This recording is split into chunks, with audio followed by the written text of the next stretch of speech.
Welcome to the Holistic Health Show, where the worlds of science and spirituality converge to illuminate a path towards total well-being.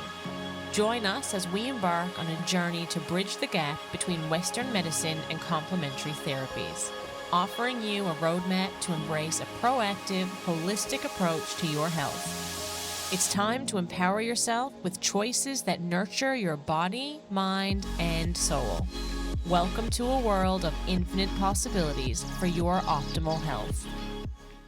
Hello, and welcome back to the Holistic Health Show. Today, I have Sophie Shepherd on the show with us today. She is a functional diagnostic nutrition practitioner and life coach, and she's also the founder of She Talks Health. That was a mouthful. I had to look down. It was a bit of a tongue twister for me. Sophie, welcome to the show. Thanks. I like to keep it interesting right off the bat. Yeah, keeping me on my toes already. So I'm excited to see what we're in for.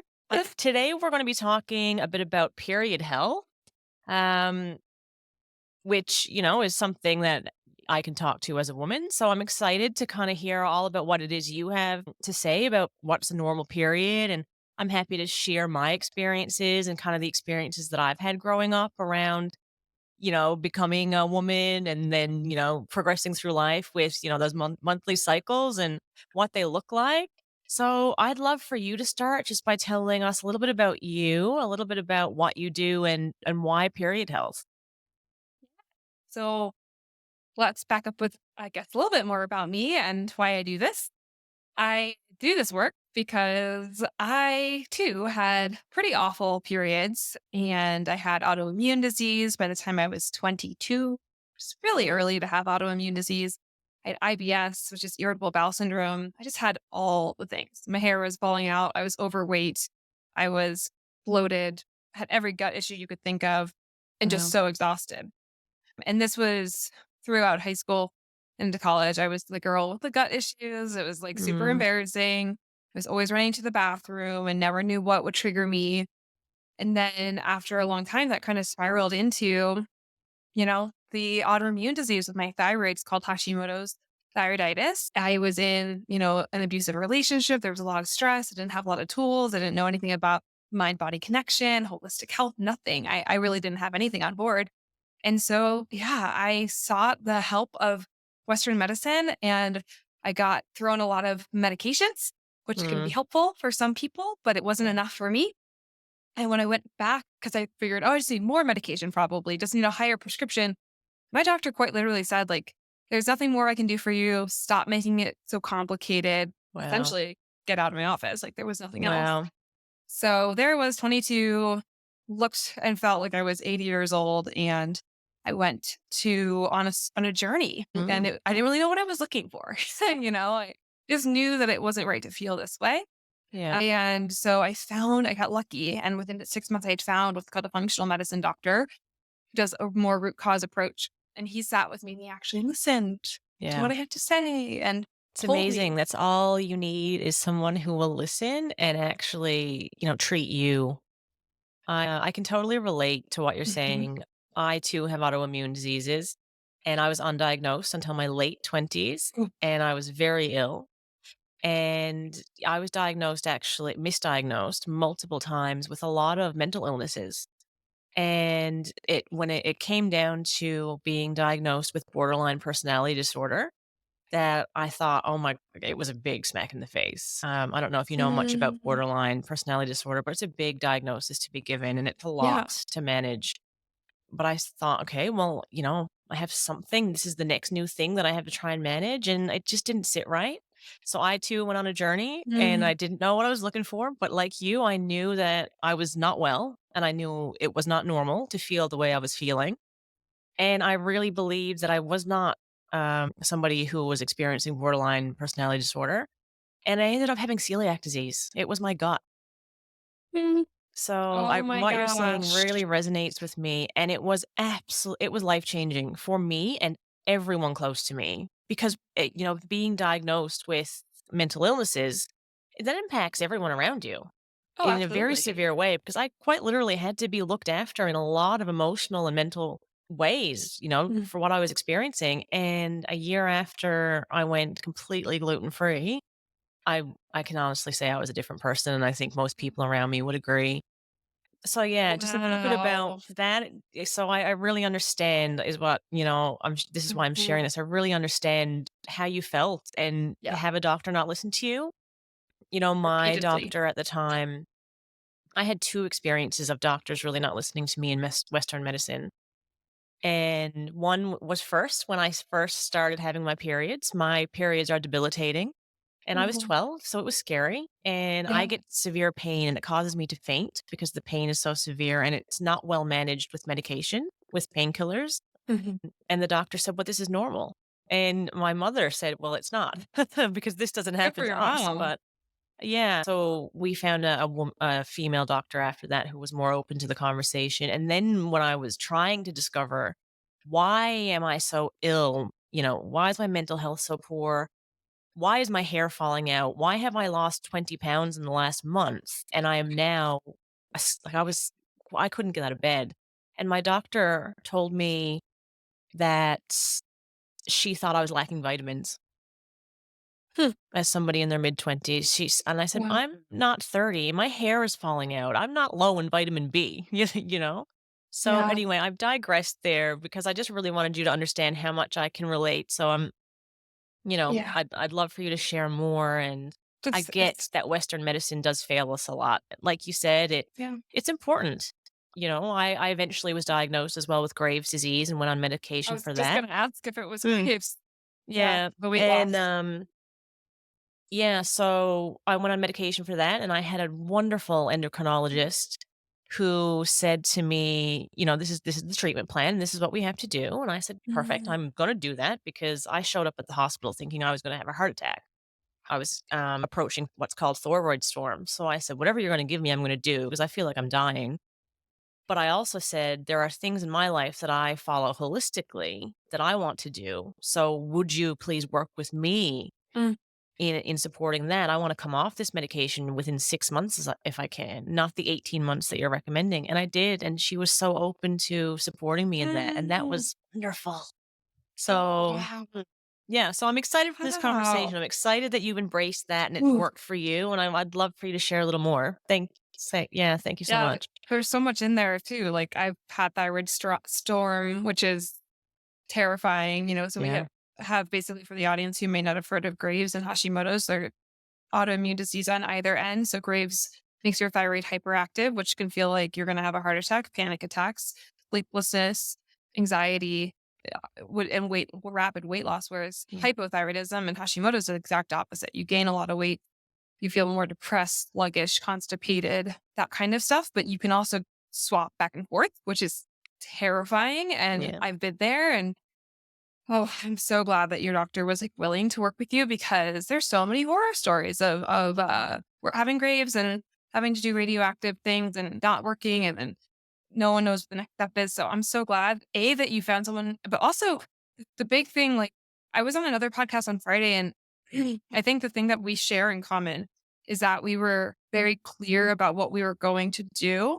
We're like, yes, Yeah. I will take this Western medicine approach and I'm going to pile this with what I'm doing holistically. And I'm standing for myself and my self worth of like, I will not, I will not stand to like not feel my best. And Yeah. that was like a really big thing for me because when I was young and I was diagnosed with the irritable bowel syndrome, I was 16. So, Yeah. my mom didn't know, I didn't know. We just accepted like that's how my life was going to be. But then when I got the thyroid stuff later, I was like, I'm not going to accept this. And it sounds like you also were like, hey, I'm going to take this. Like I took the medicine from the doctor, right? But I also Mhm. was like, there's more to it because I'm not feeling all the way better. And I'm going to be proactive, use my voice and claim my self worth here so that I can live my life and like not feel like Yeah. I'm sick every day and bed bound. And I don't know what your experience was like. The medication helped me. Like Oh, it sure. saved my life. But it also gave me other symptoms. Yeah. So I went from being somebody who was, not sleeping well, up at night, feeling anxious over nothing. Nothing Realistically, I was had nothing to happening. worry about, but I was anxious. I had lost so much weight. And then I started the medication and immediately I was bigger than I had been ever, Mm. and gaining weight. It slowed you down really, really Yeah, but fast. Yeah. and I was it wasn't just the weight gain, it was I felt sluggish. I felt slower. I Mm, felt less motivated. So while it mm, was something I really needed, I just didn't want it forever because I did not feel great on it. And I don't know yeah. it was if that's something that you experienced as well. It just kind of threw you on the other Mhm. side when you kind of started that medication or that routine. Yeah, I've been over medicated with thyroid meds and have gone the opposite way to the hyper with the Yeah. heart palpitations and the Yeah. anxiety and the insomnia and felt like I was kind of going crazy. And I think it's just about, I think it's interesting because we need it. And then we also want to think about, well, this is how I think about it as someone who does like functional or root cause work is like, well, what's behind the thyroid being off? Like there's Mm, always a reason. So if we're medicating, that's fine. If we need the medication, like you say, it saved your life. It certainly got me out of the hole I was in. But mhm. then as you add things into your routine and you support your body, you either might need a little bit less. Also, sometimes not that the doctor is guessing, but they're like, okay, these are what your labs are saying. You're telling me Yeah. feel this way. I'm going to give you these meds, but you're an individual person, It's so it's trial got to and be error. adapt. It is. There's a Yes, lot of trial and error, which is why you're getting blood work done almost every week, you know? right, which is Mhm. frustrating for the Yeah. person. Mm. But yeah, it's a wild, and the thyroid impacts our period. So if our thyroid's off, our period's gonna be off. So I don't know how your story stacked, but for me too, it was like I was put on birth control to kind of suppress my pain. And then later on, when I found the functional doctor, he was like, "Hey, birth control really impacts your thyroid. You may want to consider like eventually coming off." And I had put like so much money and time into getting my thyroid working, getting my gut working. And so I was like, I'm not taking any chances. Like, get me off the Yeah. birth control stuff. And then I came off of it kind of, I'll call it willy nilly. And I had all Mhm. these horrible period symptoms, which is one of the reasons I educate on how you can safely come off birth control if that's something you're deciding to do, because it's all connected. Like we're in one Absolutely. body, you know? Yeah, I had a similar experience yourself. So, when I first started menstruating, so again, I think I was 12 and I had these just horrible pains.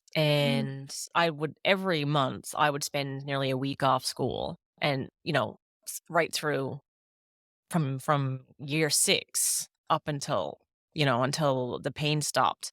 And the pain only stopped because they put me on birth control so young. Yeah. And so for a long time, the way I was feeling mentally was attributed to the birth control. So Mhm. they never really Mhm. explored what else could be going on because, well, she's 12, 13, 14 taking birth control. She's taking all these hormones. This is what's wrong with her mental health. That's actually So it kind was of kind of left. advanced, I It was would just left. say, Mm, that they said that because in the States, it's kind of like, "Oh, whatever, they're just putting birth control out to everybody and not considering the effects of mental health." So, yeah, they were it's definitely, interesting. but they were attributing what was going on with me. Yeah, and certainly it was all the conversation, at least in Canada. In my circle anyway, was that birth control really impacts your mental health. Big time. Unfortunately, in my case, it wasn't what was impacting. I'm sure there were Yeah. things that it impacted, but it wasn't the overarching problem. Right, But but with yeah, so like celiac. you, that's how they managed my pain. Instead of Mm, kind of figuring out what's wrong, they just said, "Well, here's some birth control, yeah. even though you're only 12, 13." I you think I know? was 13 too, maybe Mm, 14, but yeah, I yeah, was young too. It's kind of crazy. Like, and your brain is trying to communicate with your ovaries at that time to yeah, regulate your cycle, which is wild. And then we take a birth control that basically silences the communication pathway between our brain and our ovaries. So it's an interesting time because it's like, it's scarier, like you say, and it's painful. It may be more painful. And then we often end up on birth control, which then when we come off of it, we don't really know what to expect because we didn't even have that many cycles without it, you yeah. know? And there was no education around it, you know? Mhm. I was speaking to a guest, probably last week, and we were talking about women's sexual health. And we did sexual health in year 5. So what, we were 11 Okay. and fine. You should be learning about, you should have learned about your body before then, but you should be approaching what's right, what's wrong, what's consent. You're coming into teenage years. But we didn't learn anything about period health. We learned that a woman had a period, and we learned that once you had a period, you could then become pregnant. Mm. And we learned that there are pads and there are tampons, and that was the extent of what we learned. And next thing you know, you and all your girlfriends, and I'm sure many people listening have done the same thing. You're huddled up in a cubicle in the elementary school bathroom. One of you is suddenly bleeding, wondering what the hell is going on. Who knows about this? Who Oh my knows what gosh. to do? And you're either calling your mom to come pick you up from school, or one of your friends is there saying, okay, yeah, actually, my big sister this happens to my big sister. This is what we should do. And then you're just trying to figure it out. You're terrified. Oh, oh my gosh, that's so accurate. Yeah. It's so accurate. I've Yeah. been on a lot of like panels about period health or summits about period health. Talked to a lot of people about it. And I was at this event not too long ago, maybe 3 months ago with some girlfriends. It was really sweet actually. It was called a red tent event, if anyone Okay. has heard of that. But in the ancient days, women were sent to the red tent to bleed. Like it There are was still some cultures where women who are separated from the men when they have yeah. their periods. Yeah. Right. And so it was regarded as this kind of sacred time, which I still Mm, believe it is, for a lot of reasons. And it was interesting to have this red tent event because my friend had had a eating disorder and she had lost so much weight that she had lost her cycle and yeah. had gotten it back consistently. And so we had this party for her to celebrate her Yeah. menstruation. And I was like, wow, wouldn't it have been cool if like this was our Mm, culture to celebrate this, to help us understand it. I mean, even, what you said, now we know we can get pregnant, but no one talks about the fact that there's only 6 days of the month that you can get pregnant. mm, Like you can't just get pregnant any day of, mm. Yeah. we are not taught this. We're not taught about ovulation. We're not taught about the hormone fluctuation and how that might feel mentally and emotionally. We're not taught about what's a normal period. We're not taught any of that stuff. So there we Yeah. are in the dark, like trying to figure out how to tampon works, Yeah. you know? Ugh.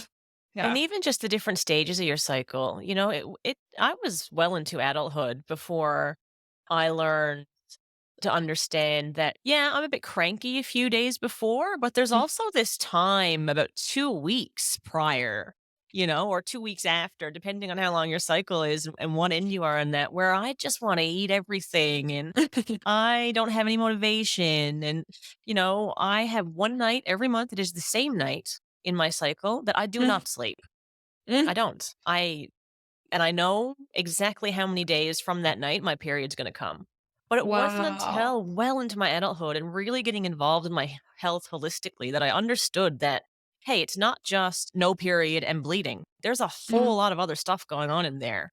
Mhm. And you have symptoms throughout all the different stages of that cycle.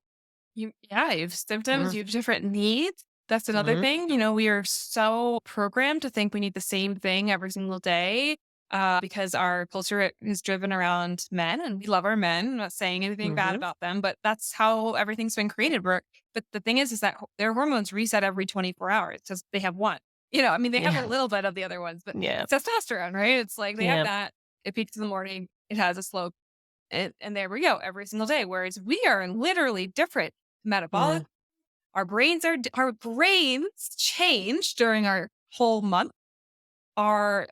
You mentioned the food. We need 10% more calories after ovulation before our yeah. periods. We actually need that. It's harder for us to Yeah. balance our blood sugar. So it's like we're not taught that. And then we're like eating a salad and we're like, why? I ate this last week. Like, why Yeah. do I want to kill Why somebody is this after not eating enough? this? Yeah. I thought I'm angry. Mm, mm. And then we're just left in the dark and feel kind of nuts. But there's all these Yeah. little tweaks that we can make if we want to kind of understand ourselves better, I think. I always say like our hormones could be a hindrance if we let them to be, or they can be a superpower. And Yeah. it's our choice. You have to understand them. Even sleep, you know? So my husband and I have been married 8 years now. Oh, Um, and yeah, and we're very happy.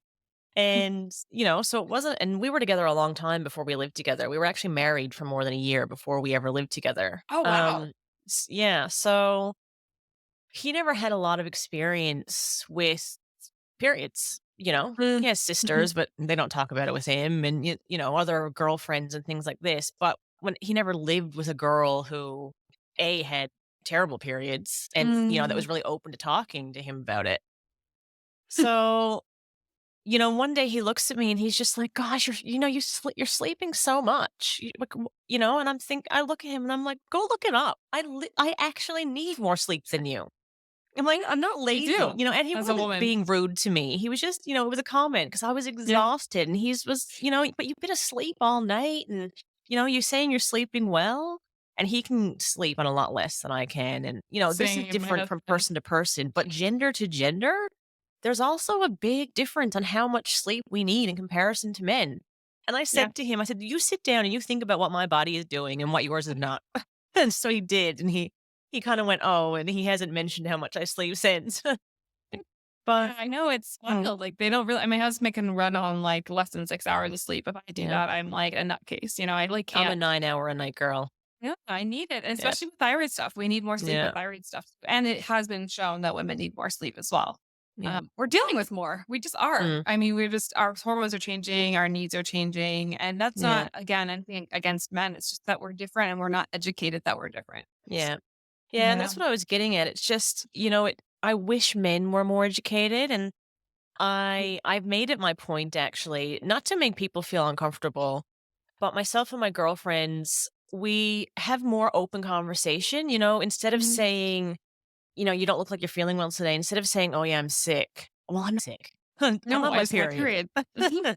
So I Yeah. I say that, and it sometimes you can see it in a guy's face, especially if they're still in their 20s and they look a bit awkward about it. Mhm. But I just say it, I don't go into detail, but I just want it to be more normal. Like, yeah, I'm on my period and I don't feel great about it. And I'm not going to tell you I'm sick because I'm not. My back hurts. 100%. That's it. I'm hungry. I've got cramps in my stomach. That's it. And I want Mhm. it to be just more of a normal conversation. It's not gross. It's not awkward. Mhm. It's not taboo. It just is, It just is, and half the population is going through this every Yeah. single day. I mean, if you Yeah. thought about it, I'm sure we're not all cycling on the same thing. So Yeah. a woman is bleeding every single day. And, I think they do their best. It's interesting to be, I do gut, thyroid, and period health coaching, right? And I Yeah. talk about this stuff all the time. My husband still still asks me questions, still this and that, and it's funny because I'm like, we've been together for so long. I've told him so many times, but unless you actually He's not experience it, living it. Yeah. yeah, he's not living it. So how could he know? But he does now understand and support. And, there's little things boundaries I've drawn over time because I tend to get, as most women do, because our estrogen is linked to serotonin, which is that happy chemical in our brain. So as estrogen starts to dip right before we bleed, which is like when we bleed, our hormones are really low. So it dips. And for some people, it's very severe, like a drop off. And that's why they could feel good one day and then really bad the next day. And so I know where my dip is usually Yeah. around like 3 days, maybe five before. And my dip is fine. I'm fine to be around, but I don't want to be around a bunch of Mm, people. I'm not yeah. feeling social because I don't have that same amount of serotonin and Mm, estrogen. That's what makes us feel like wanting to be up and about. And for men, testosterone, right? So if I'm tracking, which I always track, and there's like an event, like a work event or something for him, I'm either going to go for a short period of time or I'm just going to say no. And I'm pretty strict about that because I don't want to end up in an argument because I'm not feeling all yeah. bubbly and on, Yeah. and so, those little things have helped our relationship though. Like he knows I need more space during that time. And there's nothing wrong with that. I think we've gotten to a place where we think we always have to be socializing, we always have to be doing, we always have Mm, to be blah, blah, blah, whatever it is. And it's like actually, as women, every single month we get this pause button. yeah. Are we listening? Yeah. And it's great that he's supportive of that. You really need it. There's a lot of men who are, but there's Mhm. just not a lot of, sorry, but there are some men who aren't, and Mhm. it's just lack of education, or it's growing up in a household where, you weren't supposed to talk about it because it wasn't that long ago that women were hiding this, in Oh, some yeah. cultures. I Um, mean, even just if I think about it, like when I was in high school and stuff, I was like, "Do you have a damn," like, it's yeah. like sturdy thing, like, Yeah. even the word sanitary napkin, like, come Yeah. on, this is Yeah. ridiculous. Yeah. Yeah, it's interesting. And as I said, so, my husband hadn't had a lot of conversation, detailed conversations about it. But now, he'll run to the shops and pick up whatever I need, whether that be tampons or pads or junk food or, I love it. he's really supportive. And I mentioned before that, so my periods are debilitating. Mm. The pain gets so severe that it causes me to faint. So I spend a Wonderful. lot of time on this particular day. It's usually day 2. I spend it in the bathtub where my skin Mm, turns so red because it's so hot, and that's the way I can get any sort of kind of relief. mm. But on that side, I kinda need someone to watch over me in the bathtub so I don't faint and Oh, drown, right. right? Oh my Um, god. so I don't do it unless, there's someone around. And the Yeah. first few times this happens, because I actually, up until a couple of years ago, had an IUD, so I had Mm. no periods. Mhm, mhm. And so the majority of the first few years my husband and I were living together, there were no periods. So he Right. didn't experience any of this. So then it starts happening and I start getting the pain, and kind of crawling into the bathroom, just trying to get the bathtub on. And he comes in with a phone and he's like, I think I'm gonna call 000, which is 911 here. And I was like, no, no, you can't. Like, and so we had to have Oh, a conversation because I did not want the paramedics showing up. And yes, it is scary to see me in this as some if you don't see it, because it's as a woman, I think you said you also have debilitating period. It's not you're in a not lot of anymore, but pain, and yeah. you look like it. The color washes drains from me. I can hardly speak. I can barely breathe. And so it was scary for him. And I just said, don't you dare call the ambulance because there's nothing they can do for me. What am I going to do? Tell them I'm on my period. There's nothing they can do. So we Yeah. had to have a conversation around, if I faint, and if after 20 or 30 seconds I don't wake up, you can then call, because that's scary. That's terrifying. Mm. And I should be Wow. waking up. You know what I mean? And that's never happened.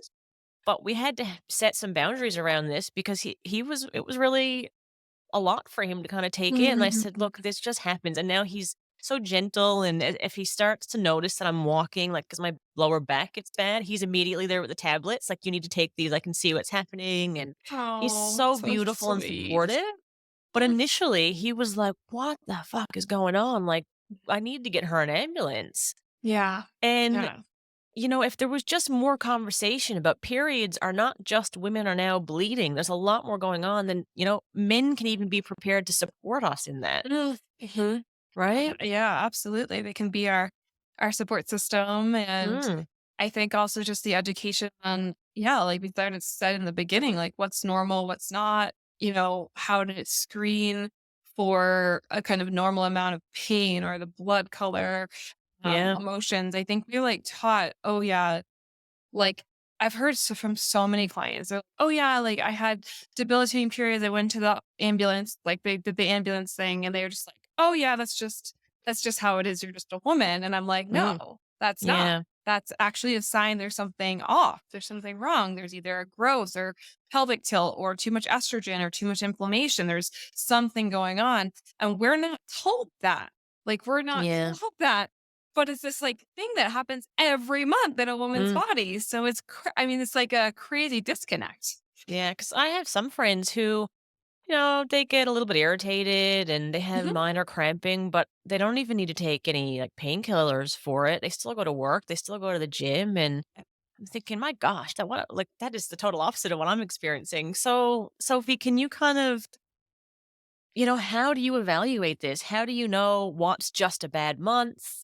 Yeah. What is, at what point is it too painful? And I know everyone has my might range. My 6 might be different to somebody else's 6 because I'm Sure. used to so much pain. But Yeah. at what point do you kind of know, but there's more going on here? This is not just a period anymore. There's Mhm. a health issue. Yeah. I would say the way that I kind of teach it is there's some quote unquote normal metrics you can look out for. One of the nice things in a sense is that we do get this kind of monthly report card. And a lot of women call it the fifth vital sign. There's an entire book called The Fifth Vital Sign, where men don't get that. So that is helpful because we can kind of check and see how's our health doing based off of how our period's doing. So when we have pain that you describe where there's question of whether or not an ambulance needs to come, you can't work, you're bent over, there's no chance of you being able to function for the day, that would be the category of for me to be like, okay, why is that happening? Right. Even if we just kind of approach these different symptoms we might experience with curiosity. Well, I Mm, wonder why that's happening as opposed to what I did for most of my life, which was to gaslight myself because that's what every Yeah. doctor had done. And so that's the category where I say that. Now, it's totally normal to have some cramping. It's totally normal to have a little bit of PMS, and it's totally normal to want to do less, have a little bit less energy. But if we are like flat out for multiple days or Mm. even one day, I would say this is like, for me, it's like, this is a crime for women because I want us to be able to do all the things we want to do, parent, all the Just things we want to function. do, function, go to the grocery store, whatever, Yeah. go for a walk. So then what you think is, well, then pie, and so I have a period pain guide. I'm happy to send, maybe it's helpful Mm. too. It's a free guide, but there's two types of, it's called dysmenorrhea. If you ever had to talk to a doctor and you wanted to sound fancy for them, it's called dysmenorrhea is period pain. There's two reasons, primary and there's secondary. And you've got period pain from inflammation and estrogen dominance, which I'd love to kind of maybe talk about why, some things you might could do to look at that. And the other part of it is more complicated and does require the right type of physician, where we have pain caused by a growth like fibroids, ovarian cysts, and probably most well known and heard of is endometriosis and adenomyosis, which is when the lining of the uterus with adenomyosis has these growths that cause a lot of pain.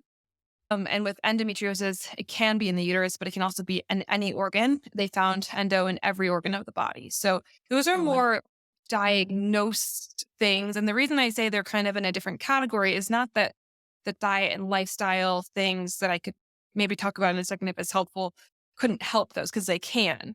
Mm. And women in that category often find having a surgery to remove the growth very helpful, as well as like pelvic floor PT. Like there's just a couple more steps for those women. So I kind of approach it when someone comes in, if they don't know that they have that diagnosis, is let's try all the things that we know to do and get some testing and see. And then if it's still like painful, then because it's obviously a lot of money to go to down the surgery route. So yeah, that's kind of how I think of it. It's like, is it not just, but is it inflammation and hormone imbalance that we can actually correct? Or is it like an extreme diagnosis that might need additional steps? Does that Yeah. help? So, does it kind of start? I'm just looking at a patient or a client journey. Does it Yeah. kind of start with, someone thinks that maybe their period's not normal, or you know what? And for anyone listening, if you have a period, just ask some questions, whether or not you think it's an issue. Just ask some questions and find out, because maybe you are actually, maybe there is support for you and you could have a better period experience than what you are, Um, because Absolutely. there was a time in my life when I thought, well, this is just it. And it Mhm. wasn't just it.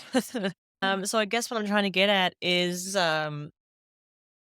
have the conversations with somebody who's willing to have the conversation with you, whether that's, reaching out to Sophie or whatever. Mhm. But Sophie, I wanted to ask, is the journey kind of starting with this period pain free guide?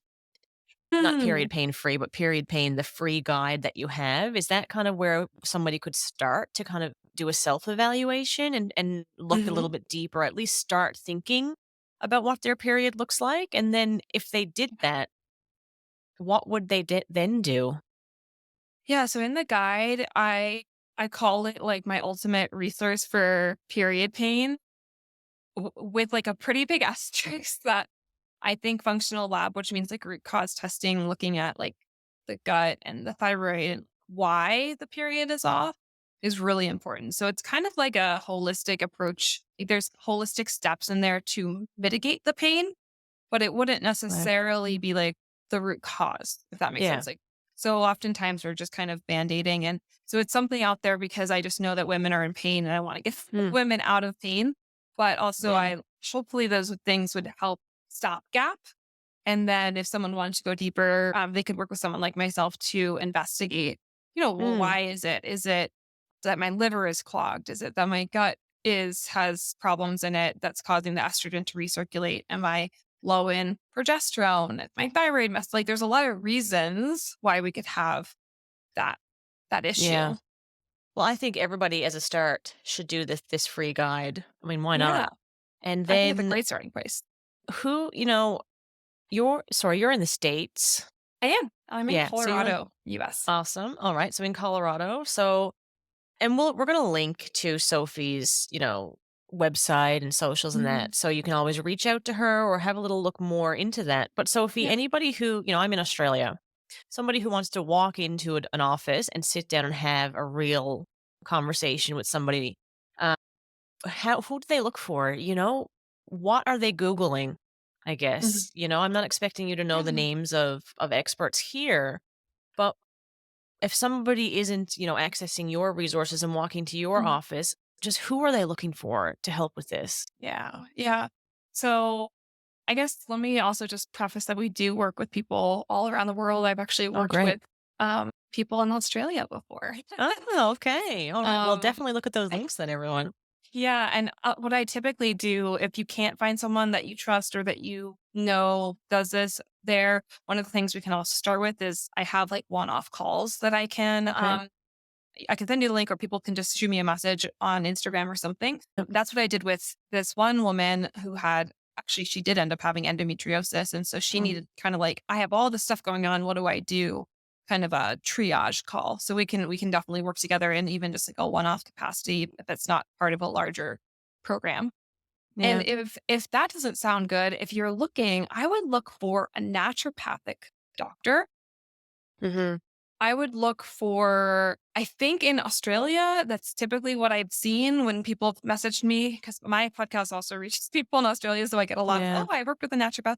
They typically can order, the labs and the Yeah. supplements and make those Yeah. suggestions.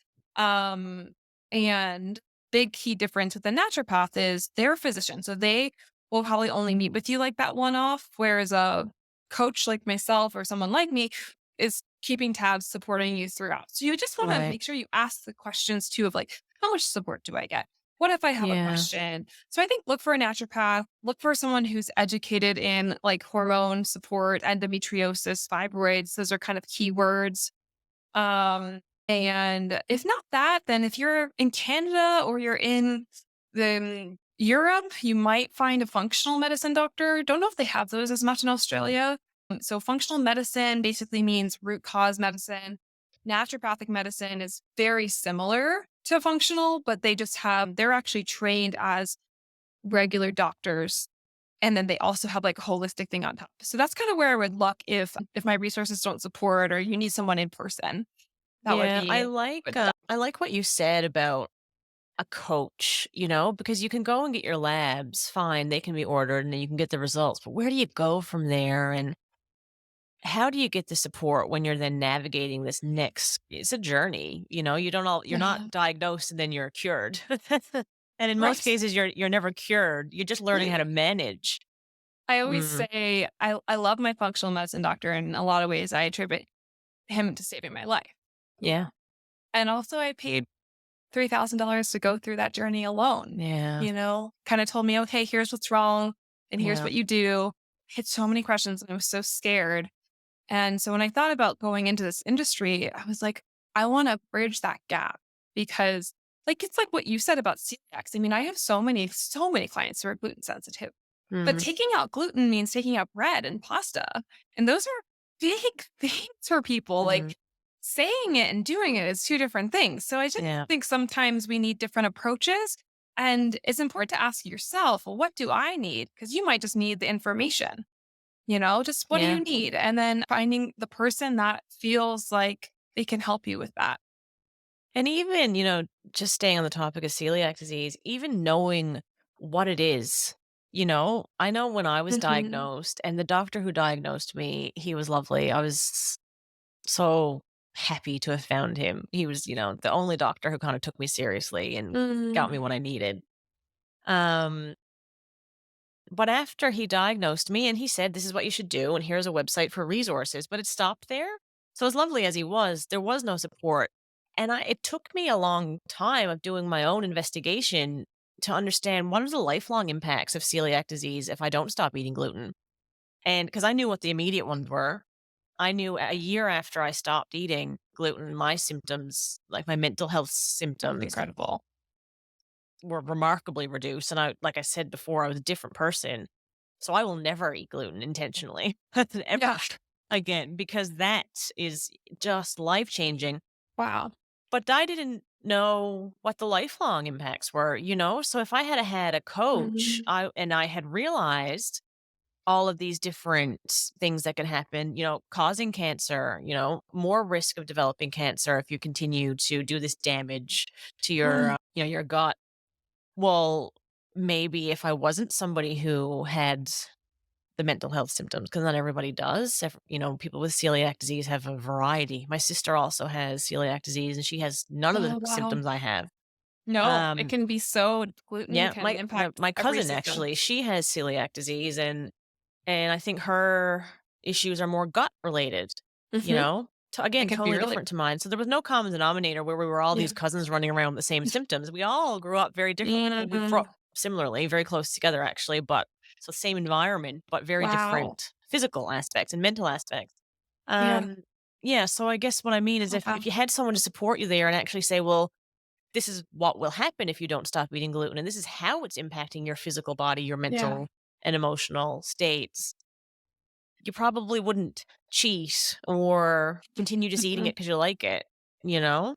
Yeah, and I find it's such an interesting conversation, the gluten one. I actually just reviewed one of the labs that we run is gut test, and the other one we another one we run is a mental health test. It looks at your brain chemicals. And this person is so off the charts gluten intolerant. Mm, And her mood is so tanked and her neurotransmitters. And I talked to the person, pharmacist who, a nutritionist who runs the brain test. I always love to talk to her about the results. And she's like, this is gluten 100%. And I'm yeah. like, I know. And I've Mm, told them that. But I'm like, I'm hoping that now that I said, because she's like not linking it because she doesn't feel it in her gut. yeah. But we know that these things are connected to our brain. I mean, I didn't even Yeah. get into the depression and stuff that I had been dealing with. And same deal for me. For me, it's called gluten ataxia. It attacks your brain. I get brain fog, so I can't think straight. And then I get fatigue and inflammation. So for me, it's a no go for gluten because I don't have celiac, but I have the massive mental deficits when I eat it. Yeah. And it's hard. It's hard to navigate all these things. It's also hard then to be in a social setting where your parents might not understand. Your sister, Mm, your friends might not understand. They might think you're being difficult. And so the other part of it that, that we do that I specialize in is like tomorrow I'm teaching a class on boundaries. Like, yeah. right? Like we have to I'm about empowering women because a lot of times, like myself included, I've let people walk all over me or I haven't had my strong boundaries or I haven't had that sense of self-worth. And that impacts our physical health. Mm, So I think it's multifaceted. It's not as simple as like, okay, you have this, just take this food out. yeah. You know, I'm talking about the wellness of a woman, like a holistic Mm. wellness of a woman, right? And then, it's all connected. It all impacts every other aspect of our lives. We've gone on so many different kind of tangents here today, but it's all, it's all interconnected, and it's one part of a bigger thing. Yeah. I love the tangents. I'm here for it. It's Yes. kind of how my Yeah, brain yeah, works no. anyway.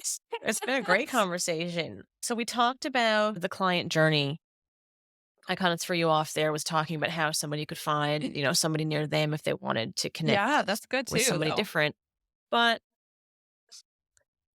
I guess I'm just reflecting again on my own experience and as well the conversation. But so, we finally get to a point where we think these periods aren't normal. I want to seek help. So I found someone. And then you're talking about this coaching. So you're diagnosing, you're doing the tests, you're hopefully leading up to a diagnosis. What about a situation where there is no endometriosis?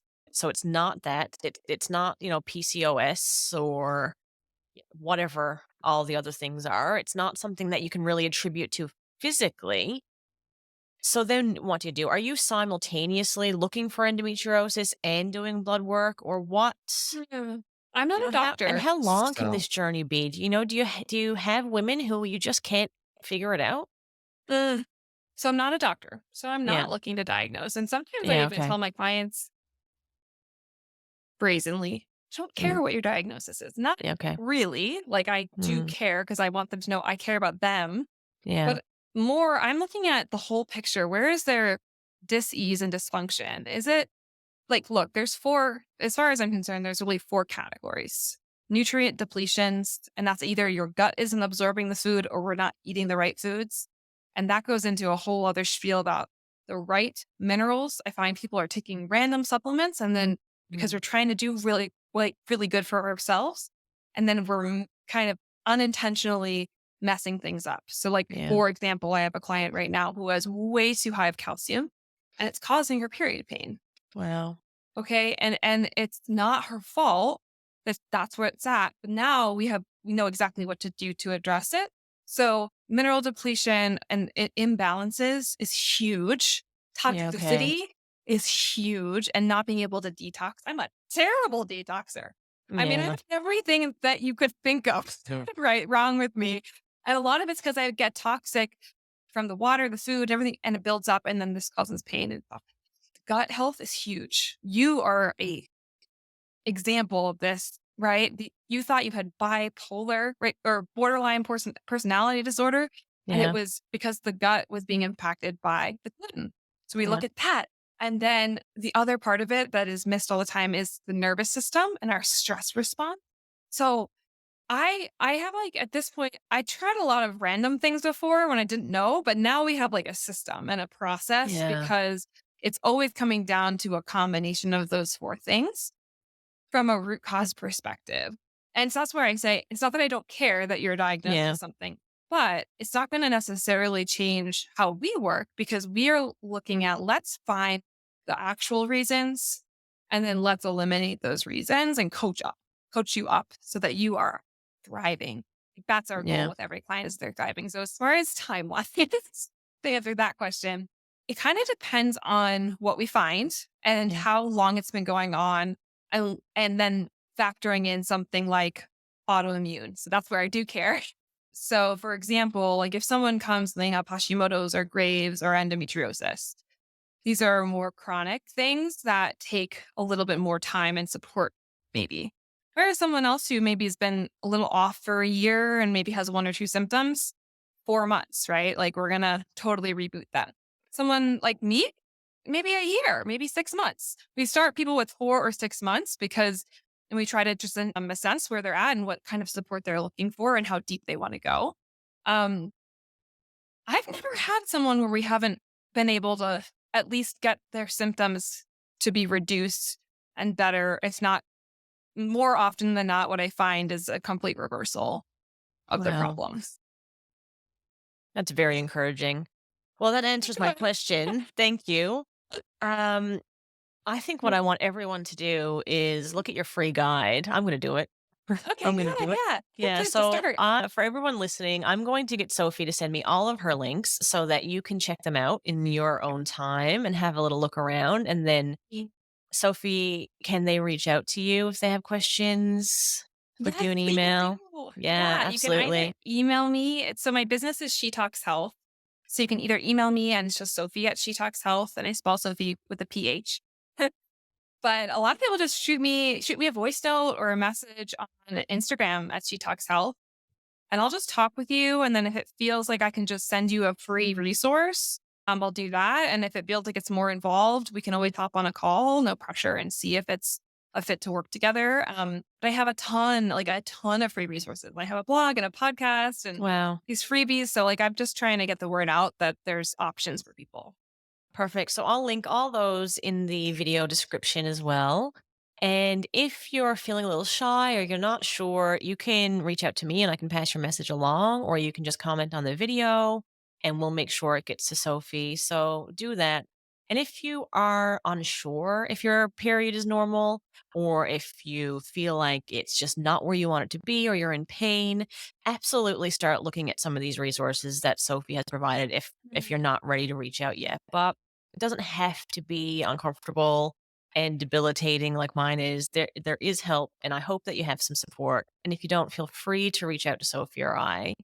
And Mhm. Sophie, I want to thank you for joining on the show today. I know we came in here with this big idea we were going to talk all about periods, but there's just a lot. that goes on, and everything we talked about, it does impact, how your cycle works, as we have mentioned. So again, everyone, it's not just period health, it's women's health, it's sexual health, and you just really need to take care of yourself. And to do that, you need support. So Mm. thank you, Sophie, for being that support and for joining me on the show today. It is my absolute pleasure. If this inspired one woman out there, then we did our jobs. Absolutely, absolutely. Sometimes it can feel very lonely when you don't have the knowledge to even, realize you're not the only one. So hopefully, anyone listening who does feel that way right now, you don't after today. And if you've enjoyed the episode, or if you know somebody who you think would benefit from the episode today, please share it with them. There's no obligation to reach out to us. Just get the information in your brain and start moving forward to a better you. And anyway, I would love to thank you again, Sophie. Thank you, listeners, and have a lovely day.